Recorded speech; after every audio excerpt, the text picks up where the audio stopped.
सामाजिक विज्ञान की क्लास में आपका स्वागत है।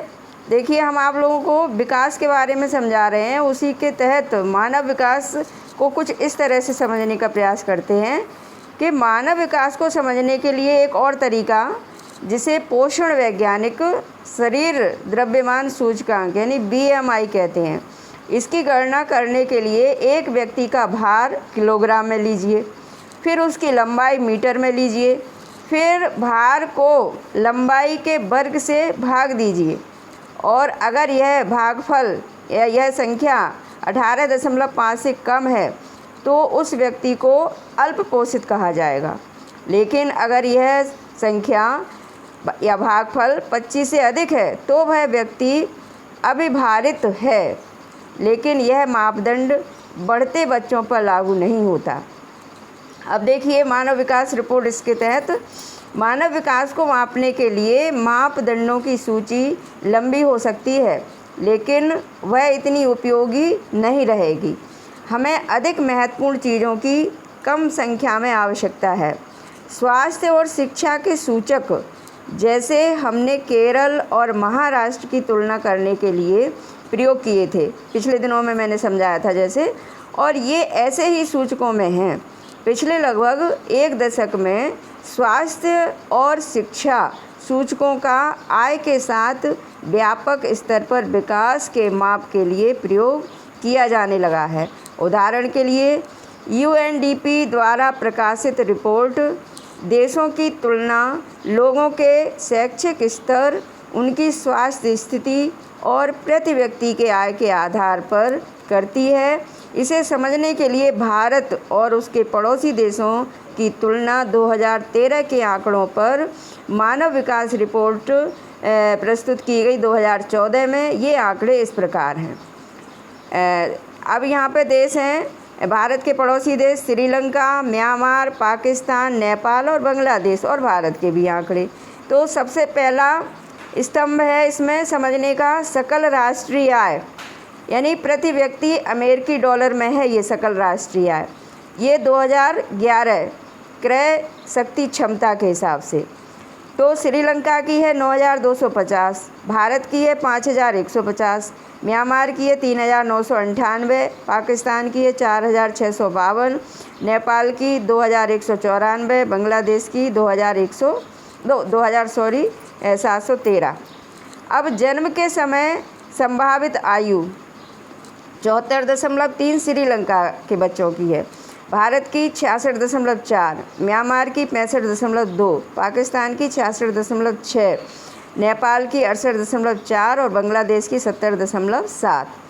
अब देखिए, साक्षरता दर 15+ में वर्ष की जनसंख्या के लिए 2005 से 12 तक के आंकड़े, ये 91.2, श्रीलंका की 62.8, भारत की म्यांमार की है 92.7, पाकिस्तान की 54.9, नेपाल की 57.4, बांग्लादेश की 57.7।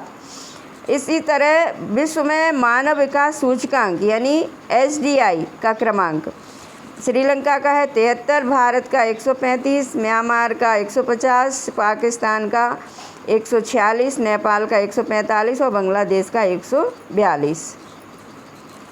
अब थोड़े इनके अर्थ समझें।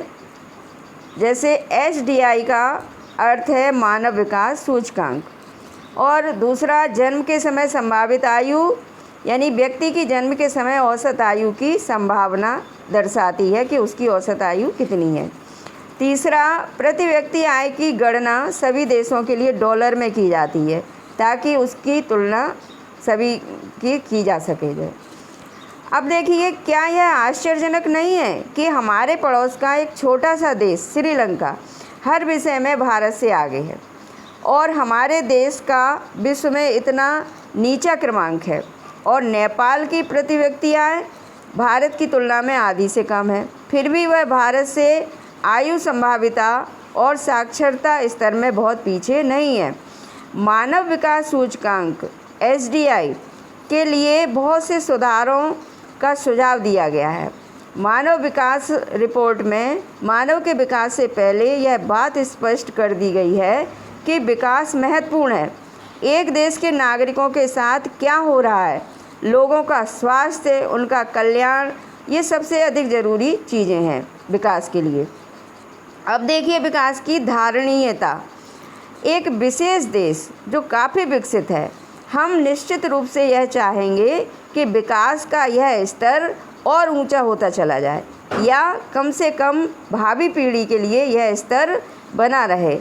लेकिन 20वीं सदी के उत्तरार्ध से बहुत से वैज्ञानिक ये चेतावनी भी देते आ रहे हैं कि विकास का वर्तमान प्रकार और स्तर धारणीय नहीं है, क्योंकि इसमें हर संसाधन का बहुत अधिक दोहन हो रहा है। विकास तो हो रहा है, लेकिन एक दिन वो आएगा कि ये संसाधन जिनका हम उपयोग कर रहे हैं वो समाप्त हो जाएंगे। इस बात को निम्न उदाहरणों से समझ सकते हैं। पहला उदाहरण है जैसे भारत में भूमिगत जल। ये जो जल है जो जिसका उपयोग हम मतलब पूरे अपने जीवन में सुबह से लेकर शाम तक और पूरे टाइम करते हैं, ये देखिए एक दिन ये आएगा कि ये जल भी हमें नहीं मिल पाएगा। हाल के प्रमाणों से पता चलता है कि देश कई भागों में भूमिगत जल के अति उपयोग होने का गंभीर संकट है। 300 जिलों से सूचना मिली है कि वहां पिछले 20 सालों में पानी के स्तर में 4 मीटर से अधिक गिरावट आई है। देश का लगभग 1/3 भाग भूमिगत जल भंडारों का अति उपयोग कर रहा है, यानी बहुत ज़्यादा उपयोग कर रहा है। यदि साधन का प्रयोग वर्तमान तरीके से जारी रहा तो अगले 25 वर्षों में देश का 60% भाग इस साधन का अति उपयोग कर रहा होगा। भूमिगत जल एक कैसा संसाधन है? नवीकरणीय साधन है, यानी फसल और पौधों की तरह ये साधन भी पुनः पूर्ति मतलब इस साधन की पुनः पूर्ति करती है प्रकृति। लेकिन यहाँ यह भी हमें समझना पड़ेगा कि इन साधनों का अति उपयोग कर सकते हैं, जैसे बरसात द्वारा हो रही पुनः पूर्ति से अधिक प्रयोग करना, यानी बरसात जो पुनः पूर्ति कर रही है उससे ज़्यादा यदि हम उपयोग करेंगे तो वो साधन भी कम पड़ जाएगा। ऐसी स्थिति में हम इस साधन का अति उपयोग कर रहे होंगे। अब गैर नवीकरण संसाधन देखिए, ये वो संसाधन हैं जो वर्षों से प्रयोग के पश्चात समाप्त हो जाते हैं, यानी हम उपयोग करेंगे, इनका नवीकरण नहीं हो सकता, ये समाप्त होते चले जाएंगे। और इन संसाधनों का धरती पर एक निश्चित भंडार है और इनकी पुनः पूर्ति नहीं हो सकती। नए स्रोत भंडार में वृद्धि करते हैं, लेकिन समय के साथ ये समाप्त भी हो जाते हैं। अब इसका उदाहरण हम प्राकृतिक संसाधनों का दोहन से समझेंगे। ये चित्र के माध्यम से मैं समझाने जा रही हूँ। तो यहाँ पे ये आंकड़े दिए हैं इस तालिका में, इसमें देश दिए हैं, यानी क्षेत्र भंडार दिए हैं 2013 के, और ये भंडार 1000 मिलियन बैटल में दिए हैं।